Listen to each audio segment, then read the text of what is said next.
ಹಾಕ್ಬೇಕಾ, ಹಾವಿಗೆ ಹಾಕ್ಬೇಕಾ? ಹಾವಿಗೆ ಹಾಕ್ಬೇಕಾ, ಏನ್ ಅಥವಾ ಅಡುಗೆ ಮಾಡ್ತಾ ಇದ್ನಲ್ಲ ಅವ್ನು ಓಪನಲ್ಲಿ ಮಾಡ್ದೆ ಅವ್ನು ಟೆಂಟ್ ಹಾಕಿರಲಿಲ್ಲ ಅಂತ ಅವನಿಗೆ ಮಾಡಬೇಕಾ, ಅಥವಾ ಟೆಂಟಿಗೆ ಬಡ್ಜೆಟ್ ರಾಜ ಕೊಟ್ಟಿರಲಿಲ್ಲ ಅಂತ ರಾಜನ್ಗೆ ಹಾಕ್ಬೇಕಾ ಅಂತ. ಆವಾಗ ಗರುಡು ಯಮಧರ್ಮರಾಜು ಕನ್ಫ್ಯೂಸ್ ಆಗುತ್ತೆ, ಗೊತ್ತಿಲ್ಲಪ್ಪ ಇದು ಸೃಷ್ಟಿ ಮಹಾವಿಷ್ಣು ಹತ್ರನೇ ಹೋಗಬೇಕು. ಮಹಾವಿಷ್ಣು ಬಂದ್ಬಿಟ್ಟು ನೋಡ್ತಾ ಇದ್ರಂತೆ ಮೇಲ್ಗಡೆ, ನೋಡ್ಬಿಟ್ಟು ಎಲ್ಲ ಅಲ್ಲಿ ನೋಡಿದ್ರಂತೆ, ಒಂದು ಸ್ವಲ್ಪ ತಡಿ ಹೇಳ್ತೀನಿ, ಸ್ವಲ್ಪ ದಿನ ಟೈಮ್ ಕೊಡು ಅಂತ. ಅಲ್ಲೇನಾಗ್ತಿತ್ತಂತೆ, ಈ ಊರು ಎಂಟ್ರಿ ಹೆಬ್ಬಾಗ್ಲು ಅಂತ ಏನು ಪಾಸಿಂಗ್ ಇರುತ್ತಲ್ಲ, ಅಲ್ಲಿ ಯಾವಾಗಲೂ ಒಂದು ಅಜ್ಜಿ ಎಲ್ಲಡಿಕೆ ಕುಟ್ಕೊಂಡು ತಿನ್ಕೊಂಡು ಊರ ಕತೆ ಮಾತಾಡ್ಕೊಂಡು ಅಲ್ಲಿ ಕೂತಿರೋದಂತೆ. ಅದು ಬಂದವ್ರಿಗೆಲ್ಲ ಈ ಫಿಟ್ಟಿಂಗ್ ಇಡೋದಂತೆ.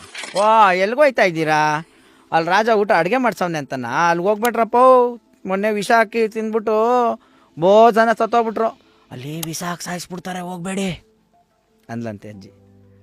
ಅವ ಮಹಾವಿಷ್ಣುಳು ಅಂತ ಅವಳು ಅಕೌಂಟ್ಗೆ ಹಾಕು ಇದೆಲ್ಲ ಪಾಪನ, ಯಾಕಂದರೆ ಗೊತ್ತಿಲ್ಲದೆ ಮಾತಾಡ್ತಾ ಇದ್ದಾಳೆ ಅವಳ ಅಕೌಂಟ್ಗೆ ಹಾಕಿದ್ದನ್ನು ಹಾಕಿ